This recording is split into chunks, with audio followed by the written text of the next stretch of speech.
Salut à tous et c'est parti pour cette nouvelle vidéo, une vidéo un peu spéciale, c'est la première fois que je fais ce style de vidéo où on va juste couvrir un événement qui s'est passé.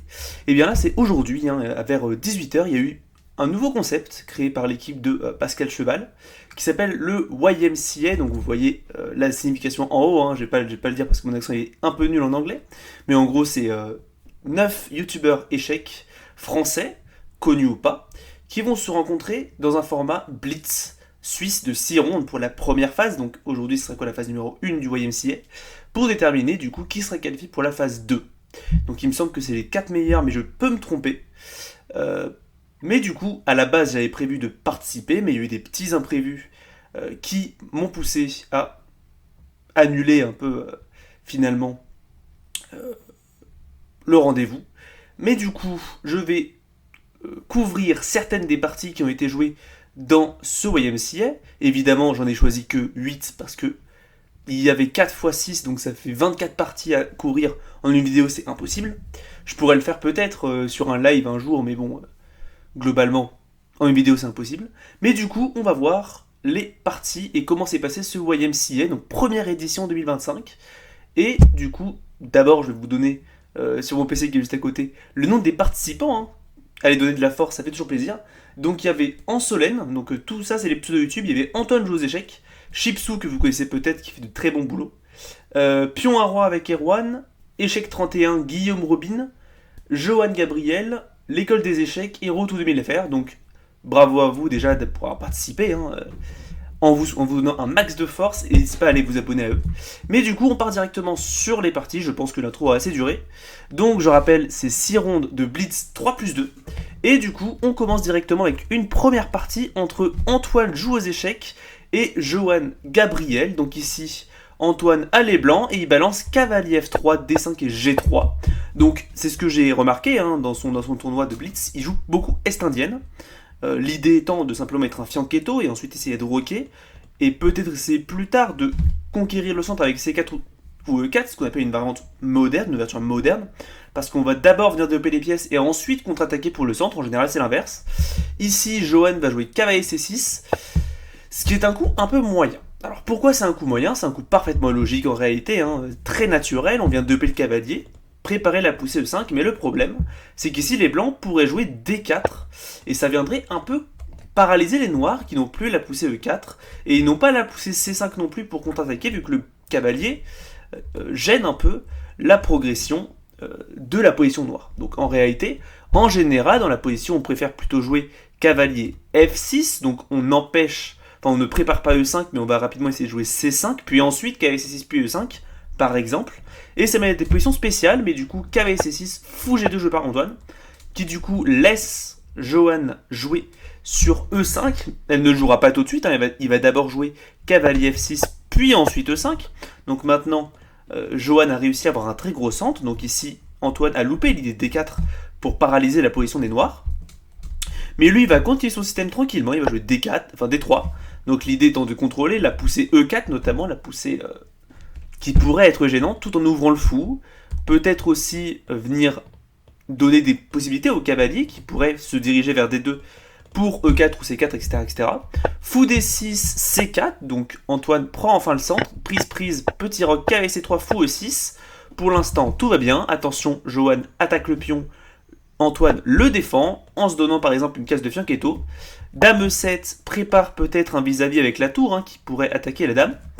Fou B2, tour à D8, dame C2, G6. Un coup qui m'a l'air un peu spécial, un peu bizarre. Je pense que Johan avait peur de cette diagonale de la dame qui pouvait être gênant. Ici, moi j'aurais préféré plutôt un coup de H6 pour empêcher le cavalier G5 qui viendrait taper la tour. Enfin le fou plutôt. Mais bon, c'est parfaitement jouable. Ici l'ordinateur dit carrément fou G4 par exemple pour venir essayer de taper peut-être le cavalier en ajoutant la défense au pion central. G6 du coup de la part de Johan. Tour à D1, centralise la tour, fou F5, attaque la dame, donc on voit le but de G6, même si le fou risque de manquer de cases. Ici, bonne réaction d'Antoine qui pousse le pion en E4, ici l'ordinateur peut faire dame C1, mais E4 est un coup parfaitement logique, et pour moi c'est probablement ce que j'aurais joué aussi. On vient prendre le centre, le souci étant que ça affaiblit peut-être un peu cette case, et Johan va peut-être pouvoir la prendre avec son cavalier.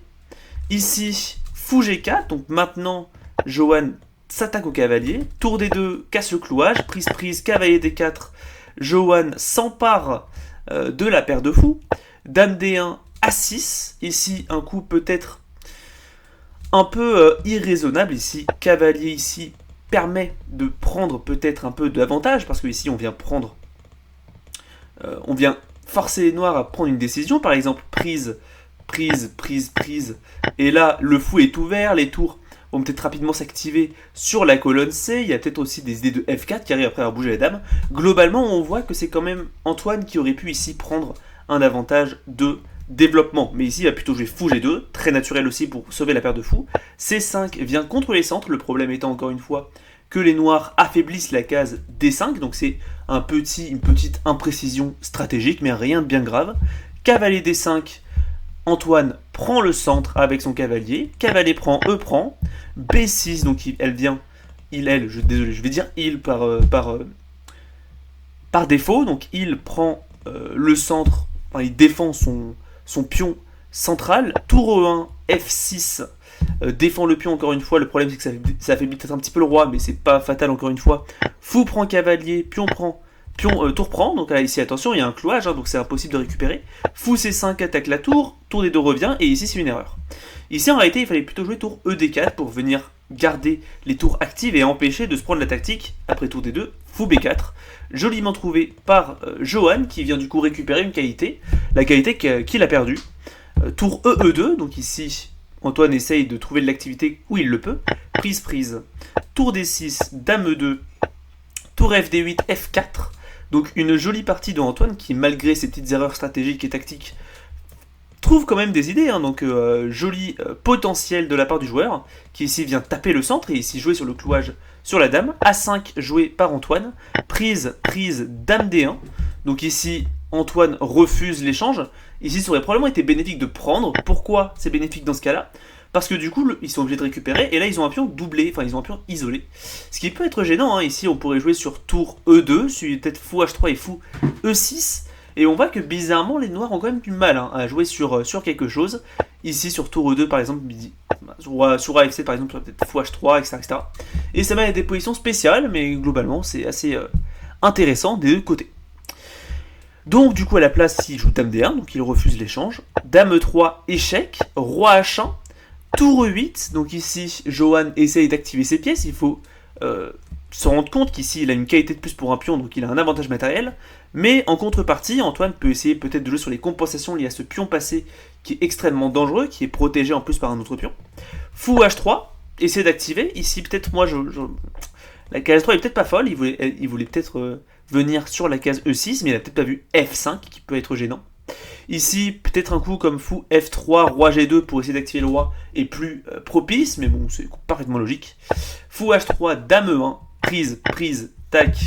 Et ici, maintenant, il va essayer peut-être de se diriger vers la case E6, donc là, j'aurais peut-être joué F5 pour enlever la possibilité pour les blancs de jouer ça. Ici, attention, hein. Roi F8, c'est impossible de venir là, attention, parce qu'il y a tour prend.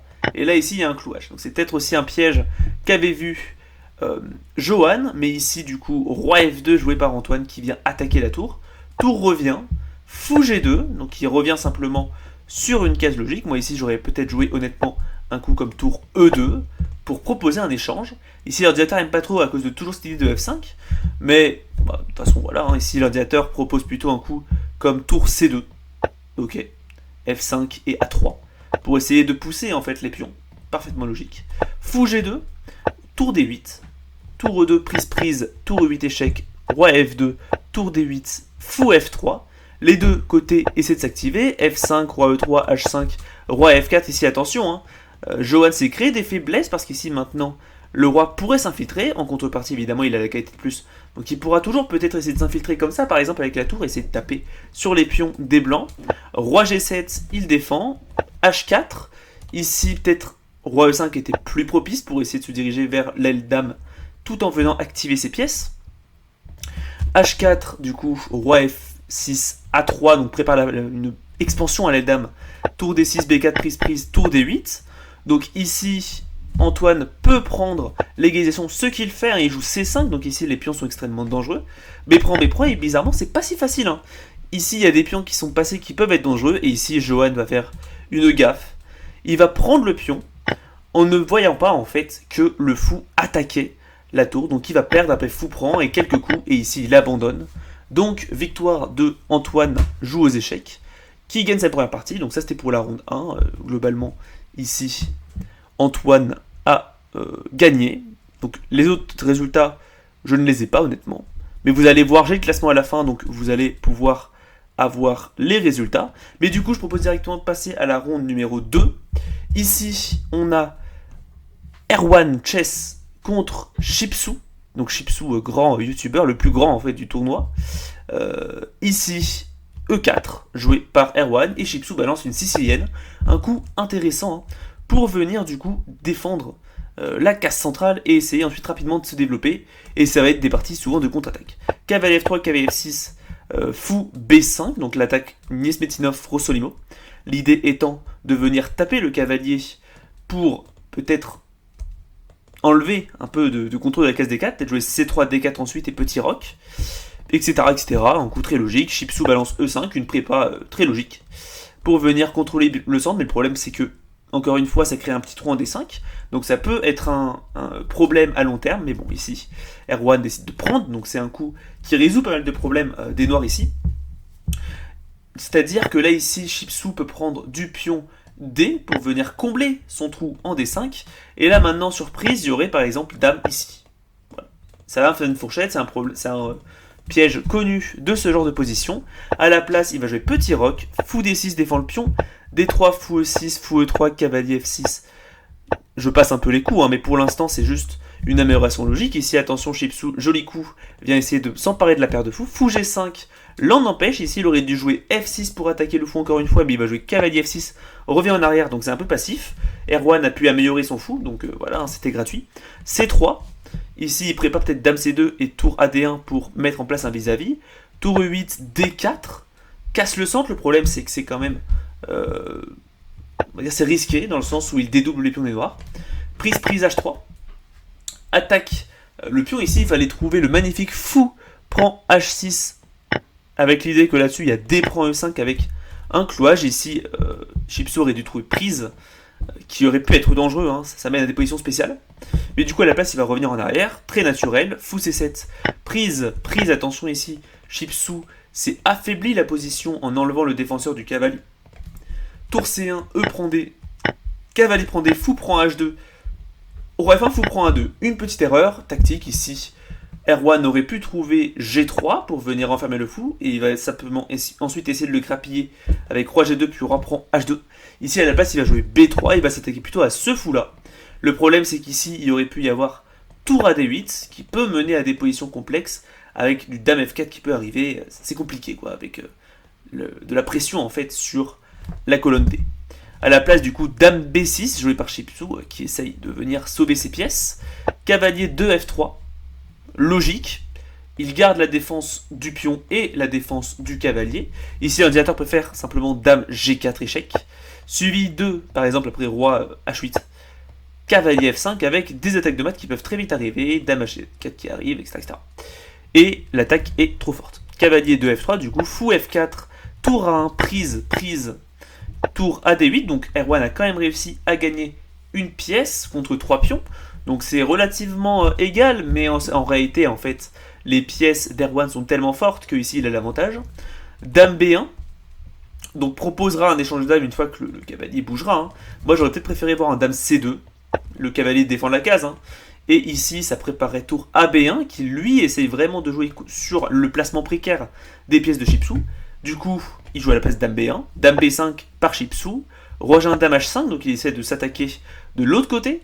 Cavalier C5, B6 attaque le cavalier, cavalier D3 revient attaquer le fou, fou C7 le sauvegarde, cavalier B4 attaque le pion, A5 ne défend pas le pion. Petite erreur de Chipsou tactique ici, il se prend cavalier prend C6, tour D6 attaque le cavalier, cavalier CD4 défendu par le cavalier, hein, ici pas de problème. Tour D8 attaque le cavalier une deuxième fois, cavalier B5, fourchette. Il est obligé de venir, bon il ne défend pas, mais du coup il aurait dû peut-être défendre avec tour ici, hein. Mais bon ça aurait quand même mené à une perte parce que il a trop de matériel en moins. À la place il joue tour D3 et ici cavalier prend C gagne le fou. Tour tour prend F3, G prend F3, Dame G5 et Roi F1. Et ici, les noirs, les blancs gagnent autant. Parce qu'en fait, les noirs ici, même on va dire, si on enlève le fait qu'il n'ait plus de temps, il n'y a plus aucune attaque en réalité. Il n'y a aucun échec. Le seul échec qu'il y a, c'est ce coup-là, mais il est défendu par 2 pièces. Globalement, c'est perdant. Donc, victoire d'Erwan à cette deuxième ronde. Une autre partie de la deuxième ronde que j'ai envie de voir, c'est celle qui oppose Guillaume Robin à It's Me Not Mario. Voilà, donc je ne sais pas honnêtement c'est qui chacun des streamers, parce que j'étais sur le stream de Chipsou. J'étais du point de vue de Chipsou pour ce tournoi, et je tourne cette vidéo juste après en réalité le tournoi, donc j'ai pas encore eu le temps de vraiment faire des recherches approfondies. Ici, Guillaume fait E4, Mario répond avec C5, KVC3, KVC6, donc on a une variante vraiment fermée de la sicilienne, et F4, donc c'est ce qu'on appelle l'attaque Grand Prix. L'idée en général, c'est de jouer cavalier F3, développer le fou en C4 ou en B5, roquer, et rapidement essayer de pousser sur F5, G4, etc. Essayer de balancer l'attaque à l'aéro, quoi. G6, donc le meilleur coup. Ici, Mario doit essayer de contrôler la case D4 le plus possible, donc il va essayer de jouer fou G7 ensuite. Peut-être ensuite rapidement essayer de jouer sur E6, cavalier G7 et petit roc, par exemple, essayer de pousser D5 au bout d'un moment. À la place, du coup, Guillaume va jouer cavalier F3, donc coup logique, développe le cavalier derrière le pion. Fou G7, fou B5, donc c'est la ligne vraiment classique. 2000 mètres apparemment ont été joués sur cette position. Ici, un seul coup est bon et Mario le trouve, il est 2400 Elo quand même, donc il doit connaître un petit peu la théorie. Il joue cavalier D4, donc l'idée étant d'empêcher l'échange du fou qu'il veut en réalité. Si jamais il fait par exemple cavalier F6, il veut vouloir jouer sur fou prend C6, prise D3 et F5 rapidement. Ou alors simplement petit roc, etc. Ça va des positions qui sont avantage blanc. Donc ici, il doit refuser l'échange, jouer cavalier D4. Et c'est pour ça le fou est important, parce que maintenant, si les blancs prennent ici le cavalier, il y a simplement fou prend cavalier, avec un fou qui empêche le roc, qui est très puissant, défendu par son pion. Et le fou ici est un peu égaré, il est susceptible à des coups comme A6, ça peut mener à des positions spéciales. Ici, Guillaume joue petit roc, un coup logique, mais du coup, ça laisse à Mario l'occasion de prendre la paire de fous selon ses propres termes. Il va jouer prise, avec l'idée que sur cavalier prend, il y a A6 qui force le cavalier à revenir. Puis ici, il aurait pu jouer B5, suivi de peut-être B4, fou D7, fou B7, essayer rapidement d'avoir de l'activité sur l'aile dame. Ici, à la place, il va opter pour D6, un coup parfaitement logique. Vient consolider le centre, peut-être libérer la voie du fou, ou rapidement peut-être jouer B5 puis fou B7. Globalement, ça garde la flexibilité. D3 vient défendre les pièces. E6, logique, vient essayer de libérer la case pour le cavalier et roquer. Dame E1, manœuvre typique pour essayer de se diriger vers la case H4. Cavalier E7, Dame H4. Donc on voit, c'est cette idée typique. Ici, pour venir activer la dame, il y aura peut-être ces petits rocs cavalier G5 qui vient taper, avec peut-être F5 aussi qui peut arriver, avec l'attaque qui commence à se manifester, ça peut être extrêmement gênant. Ici, l'ordinateur préfère E5, mais c'est pas un coup que tu joues en tant que joueur de Grand Prix. Donc Dame H4, cavalier C6. Ici, Mario décide de proposer un échange de dames qui est en réalité avantageux pour Guillaume, qui va sauter le pas, dans le sens où soit Mario désactive son cavalier, soit il vient se déroquer. Ici, il décide de se déroquer, avec l'idée peut-être de se réactiver plus tard sur la 7ème rangée pour se préparer pour la finale. Un coup malin, très ingénieux de la part de Mario, qui va ensuite peut-être du coup travailler Guillaume au corps. Cavalier G5, donc essaie d'attaquer les pions. Roi E7. Oula, autant pour moi, je me suis trompé dans la manip. Roi E7. Oups. Roi E7, voilà, tac. Donc il vient jouer Roi E7 pour défendre le pion, activer son roi comme prévu. Maintenant, le cavalier peut être peut-être susceptible à des coups de H6. F5, joué par Guillaume, qui vient vraiment essayer de casser. Fou D4, intercalé par Mario. Ici, il aurait pu directement prendre, avec l'idée de surprise, il y a peut-être H6, qui peut ensuite forcer les noirs à perdre un petit peu, en fait, de développement. Et ici, les noirs ont une position très confortable. À la place, il va intercaler fou D4, qui est également très logique, pour venir activer le fou. Roi H1 et F6. Donc il vient sortir son fou. Maintenant, il joue cavalier prend E6, donc il profite du fait que le pion E ne soit plus défendu par un pion pour venir se débarrasser de son cavalier qui était assez faible dans la position. Fou prend, pion prend, fou prend cavalier, essaie de doubler les pions, prise et roi prend. Donc ici, la position part sur une finale fou contre cavalier. Donc en général, on dit que Le fou est un peu mieux parce qu'il peut attaquer un peu partout, mais c'est pas du tout si clair parce qu'il reste encore beaucoup de matériel. Fou F4 joué par Guillaume qui vient s'activer.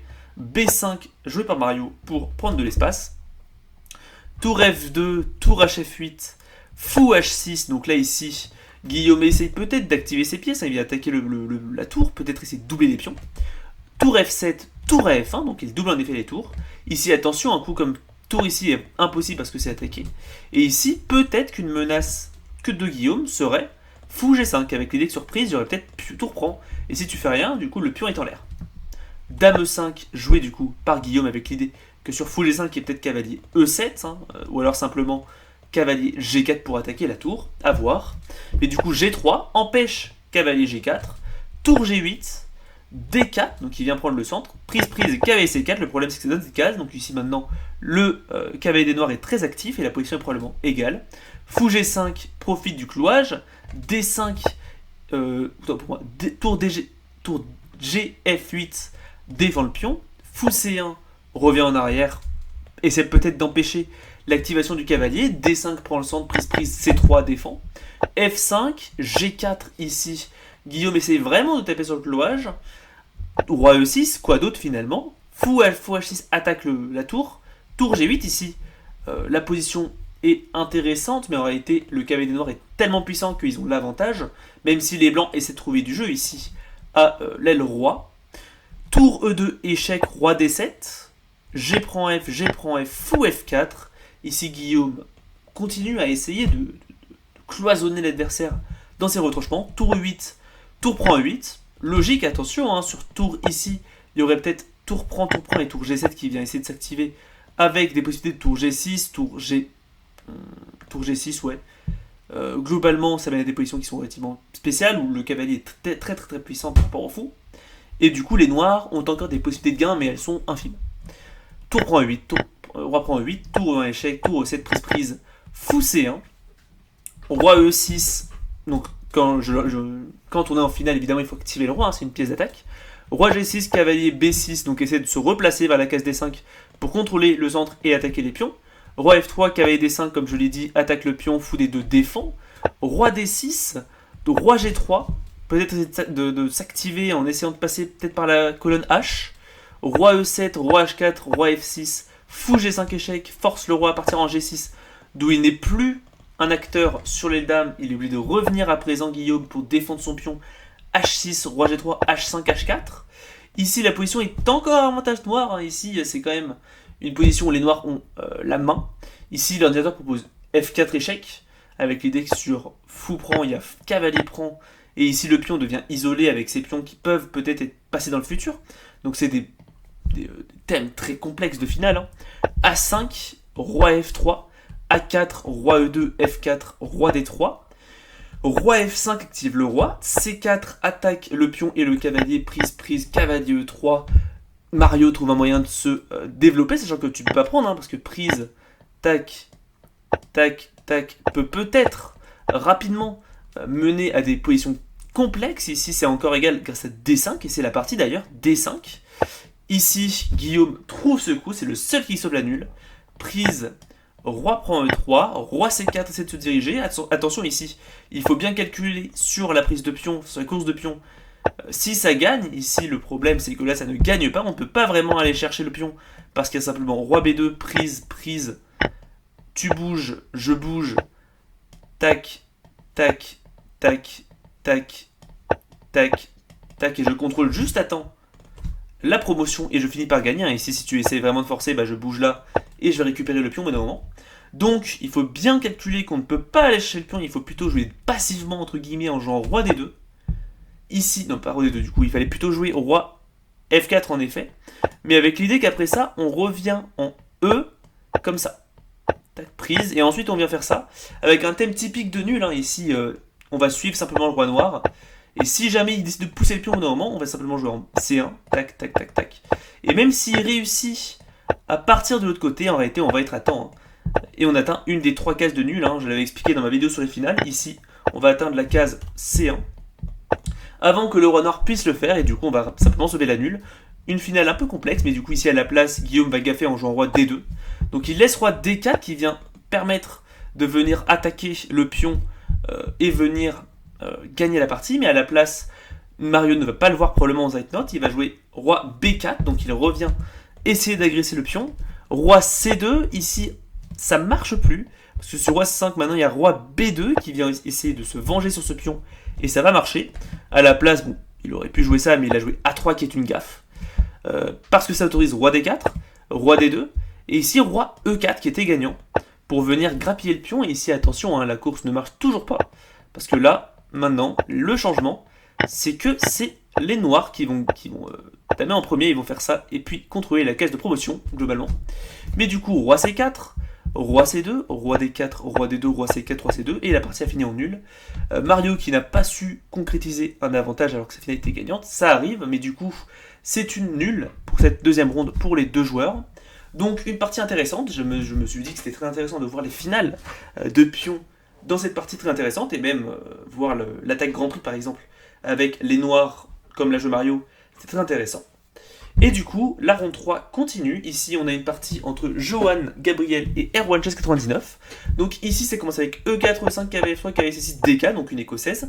Le but étant de challenger le centre. E prend, cavalier prend, fou C5. Donc la défense classique vient attaquer le cavalier. Fou E3 défend. Ici, attention, si on vient de EP le cavalier, il y a peut-être cavalier prend cavalier qui vient gagner une pièce. Donc ici, il faut être vigilant. Évidemment, Erwan Chess ne tombe pas dedans, il joue la variante principale avec Dame F6, avec l'idée que sur Dame prend, enfin cavalier sur cavalier prend cavalier, il y a fou prend fou intermédiaire qui menace mat, et si quand tu es obligé de prendre, ensuite je récupérer du pion D, activer le fou, jouer grand roc peut-être, ou alors tour D6, tour D8, et tu as des pions doublés isolés au centre, c'est catastrophique, stratégiquement parlant. Donc ici C3 est le seul coup logique pour venir défendre le cavalier. Cavalier GE7 développe, G3. Ici, fou C4 est le coup principal, mais G3 est une option qui a été testée, qui est d'ailleurs, il me semble, la recommandation de Blitzstream pour le répertoire facile. Mais ici, le problème, c'est que du coup, les blancs, les noirs, en général, rock à niveau amateur. Mais c'est pas le cas de tout le monde. Et ici, Erwan va jouer le meilleur coup. Ici, il va jouer D5. Et attention, H5 est également très intéressant, c'est le coup de l'ordinateur. Mais D5 est le coup vraisemblablement le plus logique pour venir contester le centre et essayer de simplement enlever l'activité des pièces blanches. Ici, cavalier B5 joué par Johan, qui fait une erreur stratégique. Ici, il aurait dû jouer probablement fou G2 avec des surprises. Il y a simplement petit roc et rapidement peut-être essayer de jouer surprise ou alors cavalier depuis prise. C'est des positions qui sont complexes mais qui sont égales. À la place cavalier B5, logique avec l'idée de peut-être venir attaquer le pion, se prend, fou prend. Fou. Seul coup qui gagne. Avec l'idée que sur F prend E forcé, sinon il y a le mat qui arrive, hein, il y a simplement petit roc, prise et tour B8. Et c'est pas si simple en fait à jouer avec les noirs, hein, avec les blancs je veux dire. Le pion il est en l'air. Les pièces sont actives, le fou va peut-être pouvoir s'activer dans le futur avec un coup H5 préparatoire, même fou H3, hein, si jamais les blancs se développent trop activement entre guillemets. Bref, les positions sont très complexes. Dame H6 peut aussi venir pour activer les pièces.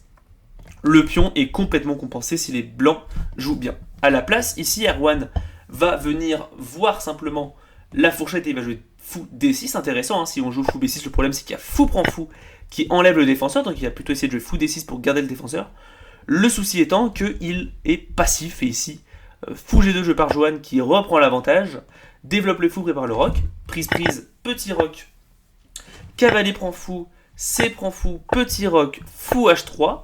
Ici, logique, il vient essayer de prendre de l'activité en attaquant la tour. Le problème, c'est qu'ici, il y a le joli fou prend H7 suivi de dame H5 qui va réussir à gagner un pion.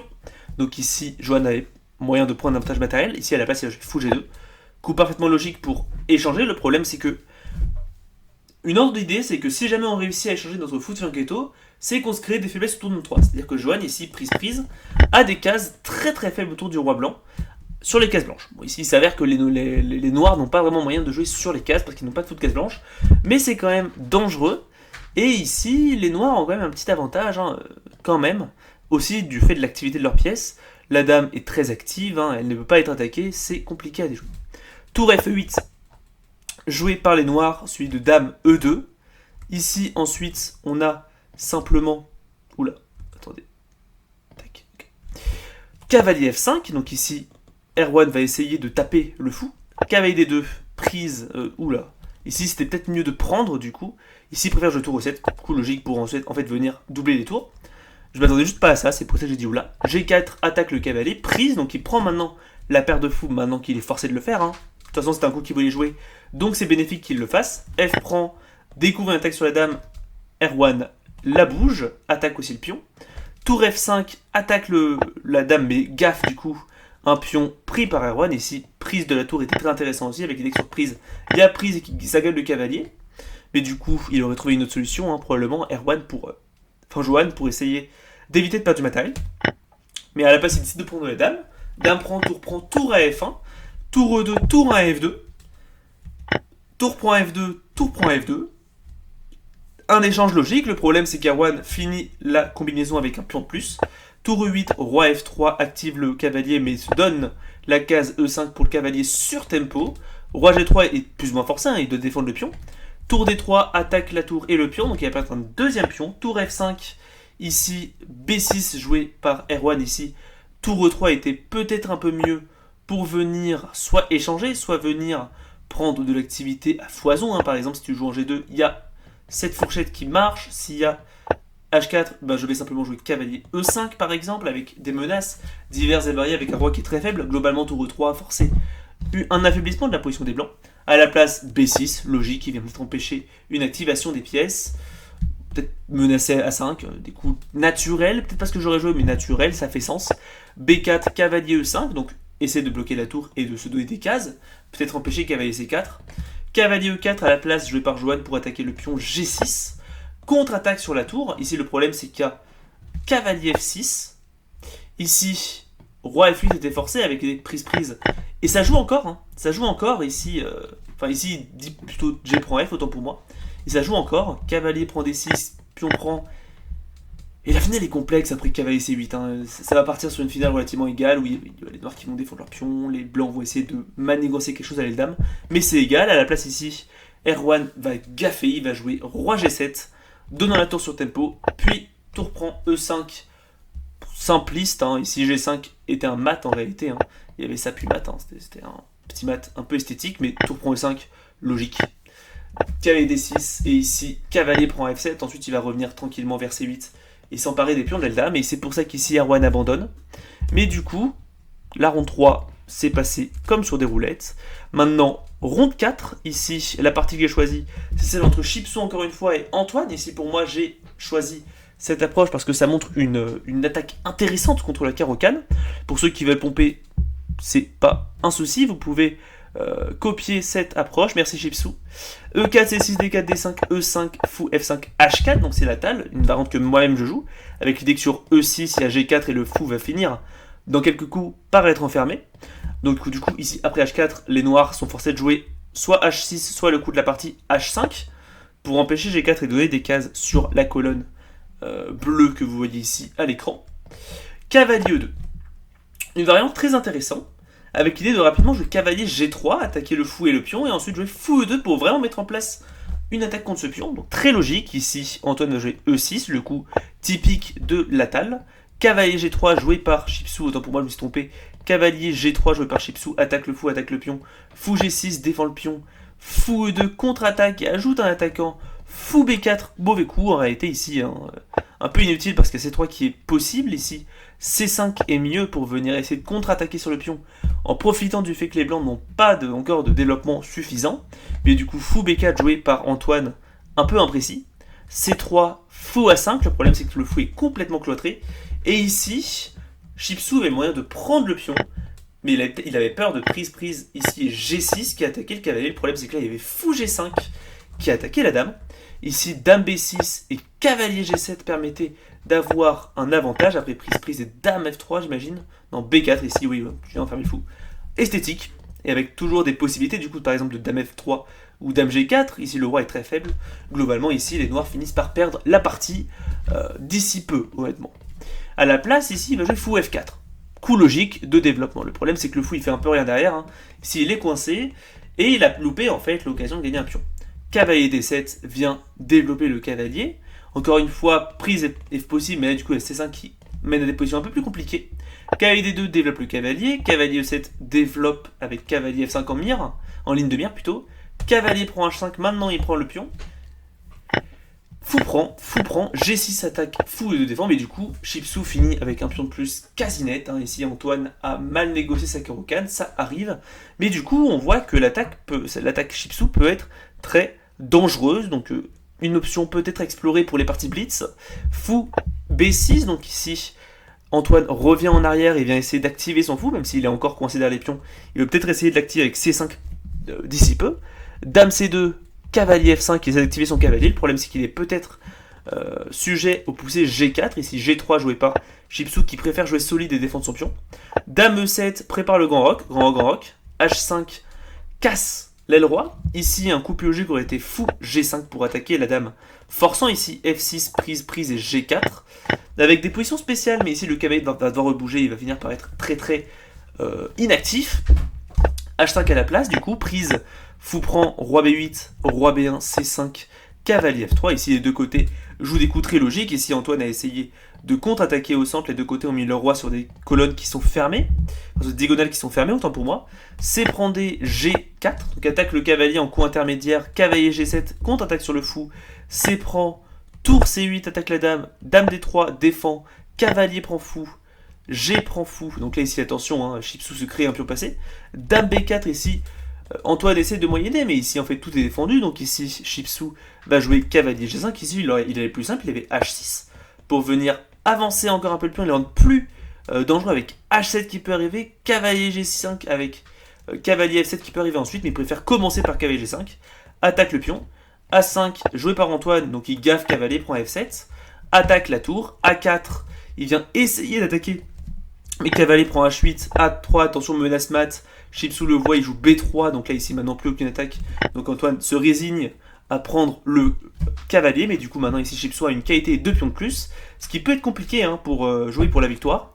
Fou D2 attaque la dame, dame E7, H6, donc il pousse le pion passé, tour H7 empêche H7 des blancs. Ici ensuite il y a tour D, G1 joué par Chipsou pour prendre la colonne et peut-être essayer de se diriger vers la case G7. Cavalier F8, dame G3 se dirige vers vraiment le contrôle actif de la colonne G. Cavalier D7 il revient. Fou E3, ici attention, dame G8 était probablement très bon avec soit fou G5, soit tour G7 qui peut arriver. Donc fou E3, fou D6, enfin fou D8 il essaie de s'activer, de revenir sur l'axe qui est très dangereux. Dame G8 maintenant joué par Chipsou qui se rend compte de l'attaque à adopter. Roi C7, tour G7, donc il essaie vraiment d'attaquer un peu de partout. Tour prend G7, dame prend G7.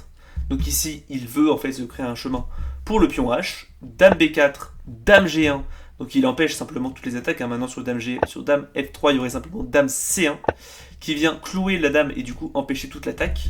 Roi B8 empêche du coup le clouage, il va vouloir peut-être jouer sur dame C3, mais maintenant H7, dame C3, dame C1. Et là maintenant Antoine n'a plus d'attaque, il va jouer dame B2, mais dame prend B2 permet de stopper l'attaque.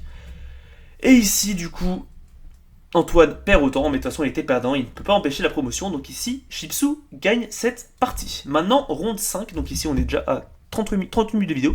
Il reste encore 3 parties à examiner, hein. Je vais quand même assez vite, mais c'est pour montrer des parties exemplaires de cet événement.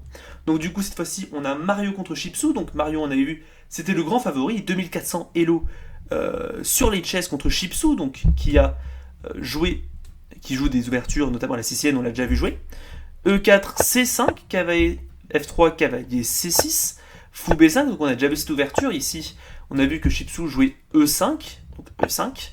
Ici, on avait vu que prendre n'était pas fou. Donc à la place, ici, Mario va jouer petit roc, logique, il garde la flexibilité. Ici, fou D6 est le meilleur coup pour venir défendre le pion, ensuite jouer A6. Mais il va plutôt préférer directement jouer D6, le problème étant que C prend D6 n'est plus possible, donc ça forcerait un affaiblissement de la structure des noirs. C3 joué par Mario qui veut pousser D4. G6, D4, ici attention, hein, attaqué 3 fois mais le cavalier est cloué. Donc en réalité il a attaqué que 2 seules fois, défendu 2 fois. Donc fou G7, ici il vient tenter de taper un peu plus, ici attention, hein, D5 n'est pas vraiment dangereux, c'est mieux pour les blancs mais ici il y a A6 qui empêche la perte de matériel. Et sur Dame A4 c'est simplement tour B8. Ça va être des positions spéciales où les blancs gagnent un temps, en fait c'est un sacrifice, mais bon, ça s'appelle des positions spéciales. À la place du coup, Mario va prendre le pion, prise, dame prend, roi prend, fou E3, donc il vient s'attaquer aux pièces de Chipsou qui a beaucoup de mal à défendre ce pion. Ici, il va décider de jouer cavalier G7, donc sacrifier le pion. Prise A6, fou B6 échec, force le roi à bouger, puis fou A4. Donc tout va bien ici. Mario a réussi à prendre un pion à l'ouverture, donc mal négocié de la part de Chipsou. C'est pour ça qu'il fallait jouer fou D6 pour garder le pion sur la case D7. Donc on voit que Chipsou fait une erreur d'ouverture. Fou E6, cavalier G5. Joli encore une fois, on a déjà vu cette idée. Mais souvent quand il y a un fou qui est comme ça, qui est un peu coincé derrière ses pions, jouer un coup de cavalier comme ça pour l'attaquer peut être bénéfique. Parce que en général l'adversaire ne veut pas autoriser l'échange, donc il va soit bouger le fou, soit l'autoriser, mais à contresens, enfin à contre-cœur. Donc ici l'idée c'est qu'on va avoir des bonnes positions. Fou C4, tour D1, F6 attaque le cavalier, cavalier A3 attaque le fou, fou prend A2, mais le problème c'est qu'ici il n'a pas vu tour prend A2, prise et cavalier C4. Un joli contre-sacrifice de la part de Chipsou, à la place de Mario, qui va essayer de contrôler bien la case D6, attaquer un peu de partout, et Chipsou a vraiment beaucoup de mal à jouer la position ici. Roi F7 joué, mais du coup il laisse cavalier D6, fourchette. Roi F6 et ici il va jouer tour D3, il aurait pu simplement prendre. Il va préférer jouer tour D3 pour essayer de se diriger vers la case F3. Tour F8, fou B3, donc il essaie de s'activer vraiment le max possible. Cavalier C8, fou C5, défend le cavalier, cavalier prend. Roi E7 et ici il gaffe. Tour prend C6, échec qui gagne une pièce. Et ici la partie a continué, mais globalement ici c'était complètement perdant. Je passe très très vite, mais ici Chipsou a fini par perdre la partie. Donc première partie pour montrer que Mario a gagné contre Chipsou sur une erreur d'ouverture. Donc faites gaffe quand même aux ouvertures. Il faut bien connaître ces ouvertures, surtout si on joue des lignes secondaires comme Chipsou joue ici avec cette sicilienne. Ici, on continue avec une deuxième partie de la ronde 5 qui oppose Dairou, qu'on n'a pas encore vu, contre Johan Gabriel. Ici, E4, 5, cavalier F3, cavalier C6, fou B5. Donc ici, Dairou opte pour une espagnole. A6, fou A4, B5. Ici, en général, c'est mieux de commencer par fou F6, cavalier F6 pour défendre le pion. Ici, à la place, il opte pour B5 d'abord. Fou B3, puis ensuite cavalier F6. Le souci étant qu'ici, les blancs ont D4. Cependant, logique, Dairou décide de roquer et de transposer dans une ouverture espagnole typique. L'idée, c'est que sur cavalier prend, il y a simplement peut-être tour E1. Ici, D5 ne marcherait pas, il y a cavalier C3 qui va avoir des positions compliquées avec le cavalier qui attaque le centre avec le fou, le cavalier et la tour qui sont montés sur la colonne E, c'est vraiment très compliqué à jouer. Ici, Dairou a un avantage, à la place du coup, Johan va sentir le danger, il va jouer D6 pour venir défendre simplement le pion. En général, dans l'espagnol, c'est un coup très logique pour ensuite rapidement jouer sur fou E7 et petit roc. Tour E1, fou B7, donc ici Johan met un fianchetto. C3 prépare fou C2 dans le cas où les noirs attaqueraient le fou. Fou E7, A4, contre-attaque sur l'aile dame, petit roc, D4, attaque au centre. H6 empêche fou G5 et peut-être cavalier G5 qui pourrait attaquer le pion F7.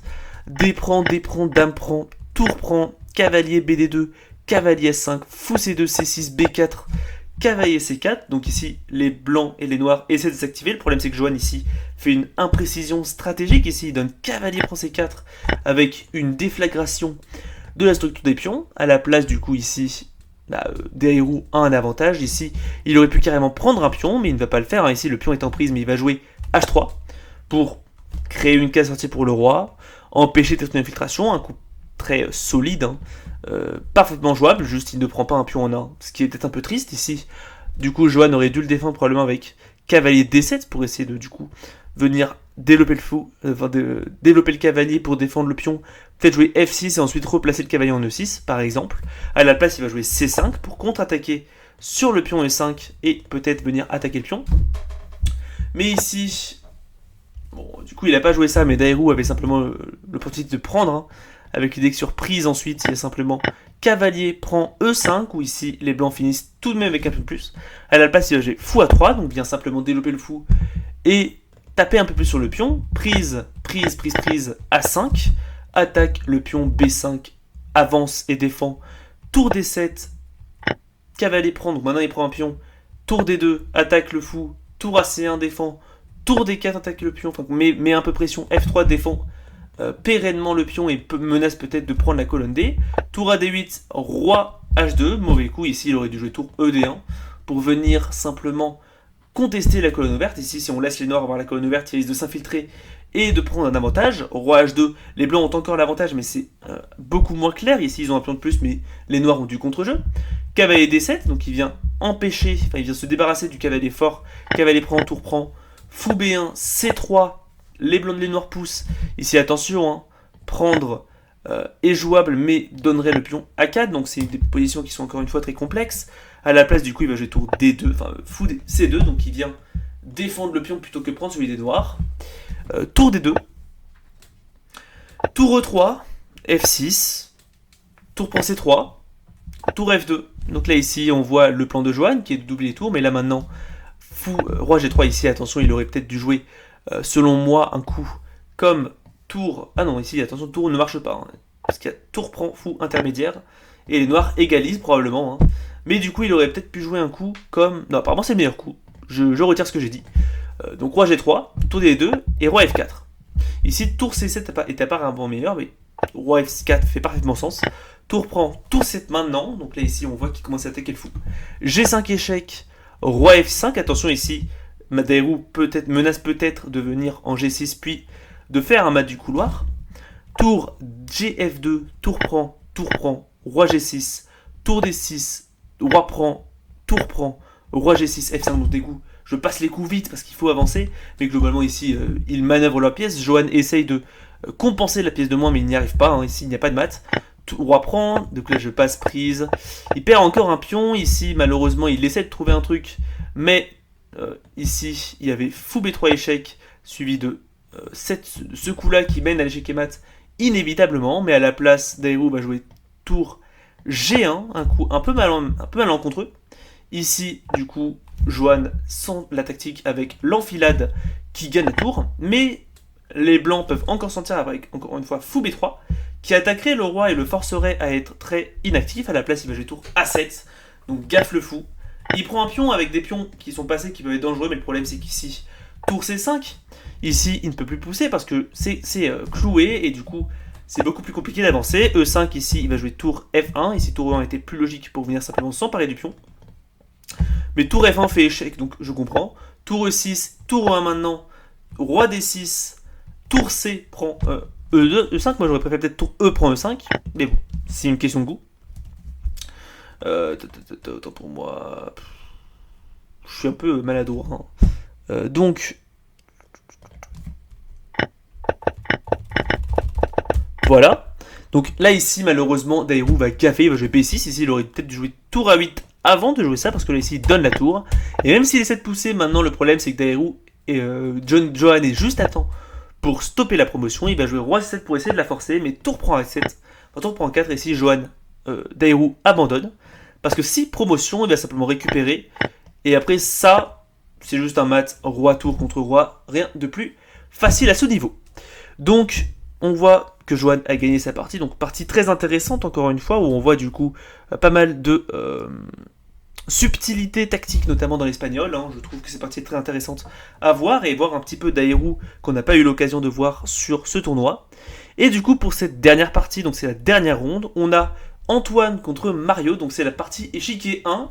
Actuellement, Mario est à 4,5 et il me semble qu'Antoine est à 3 points. Donc c'est une partie pour la qualification. Hein. Ici, Mario est qualifié, mais du coup, il peut partir du 5,5 sur 6, donc ça peut peut-être mener à la première place du Suisse. Donc Antoine a les blancs, on a vu déjà ce qu'il jouait, c'était cavalier F3 puis G3.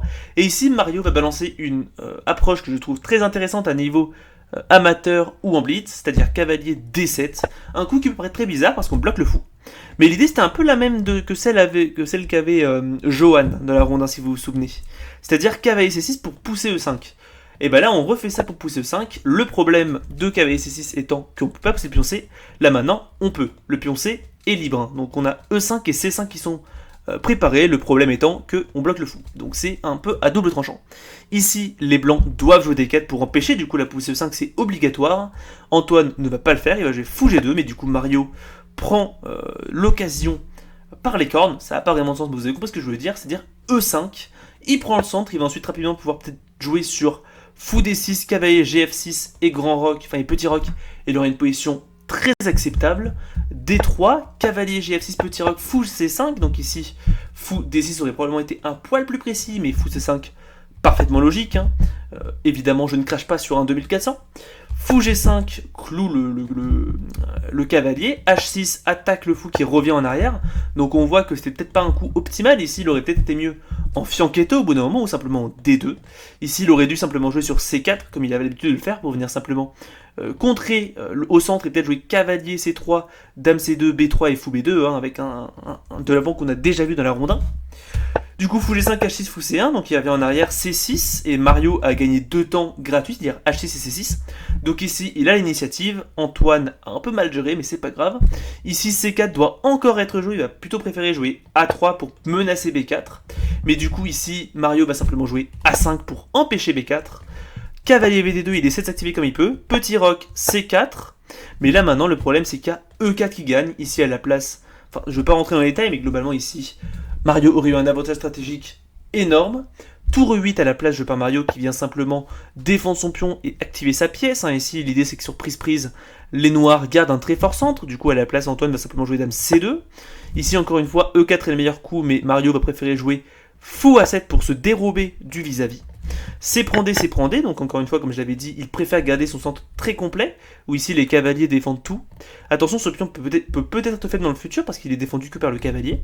Cavalier B3, du coup joué par Antoine qui attaque le pion. Une petite erreur, ici il aurait dû jouer E4, impératif pour essayer de contrer sur l'avantage d'espace des noirs. Cavalier B3 laisse A4 suivi probablement de E4 encore une fois. Mario doit ici utiliser son avantage d'espace, il va plutôt ici essayer de jouer cavalier B8, défendre le pion et se dirige vers la case C6, donc une manœuvre logique mais qui est un peu trop fancy, un peu trop exotique, il est plus simple.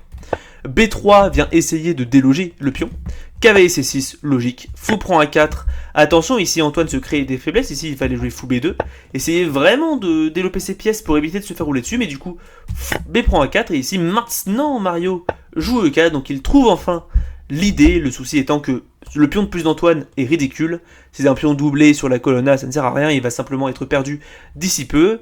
Et Mario se concentre donc tout simplement sur attaquer le côté blanc. Ici, prise cavalier E1, on voit que c'est compliqué, surtout après cavalier D4, joué par Mario, qui attaque la dame, attaque le pion. Du coup ici, dame D1 forcé et fou G4. Et c'est perdant en réalité, ici il n'y a aucune défense. F3 pourrait sembler logique pour boucher, mais là le problème c'est qu'il y a simplement cavalier prend F3 avec un double échec. C'est très dangereux. Les noirs sont gagnants, donc à la place il joue fou F3. Il décide de sacrifier la pièce pour essayer de survivre. Mais après fou H3, ici en réalité, il va perdre un peu plus de matériel. Ici cavalier G2 est logique, mais c'est cavalier E2 qui pose problème ici. Roi H1 et fou D4. Ici c'est vraiment très dangereux, c'est ridicule à jouer. Il y a cavalier prend F3 qui arrive, c'est très moche. Très moche. À la place du coup il y a le cavalier E4, donc il donne la qualité pour essayer de s'activer. Mais évidemment, il a perdu trop de matériel ici. Tour contre 2 pions, c'est un gros avantage pour la tour. Et ici, peu après, je ne crois pas qu'il y ait eu de gaffe à part ça. La partie a continué. Oh, attendez. Si, c'est bon, ça marche. Ici, il a fait une petite tactique intéressante. Ouais, ok.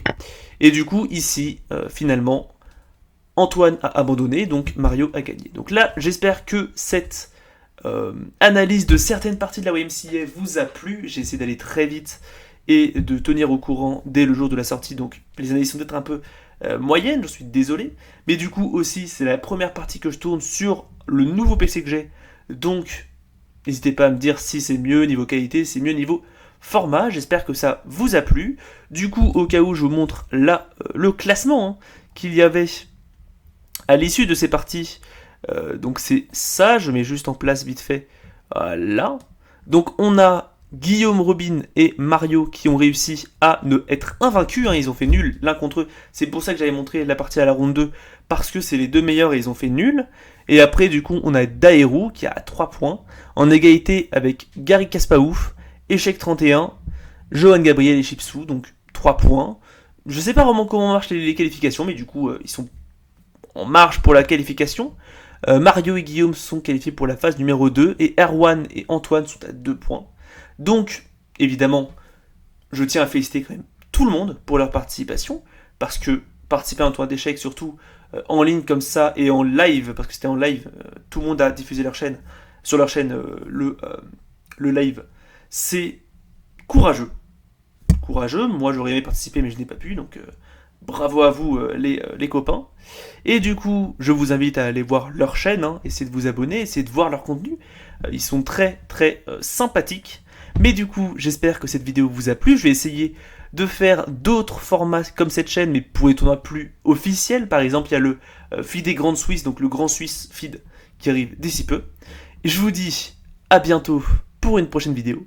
C'est Dragonien Alpin. Tchuss.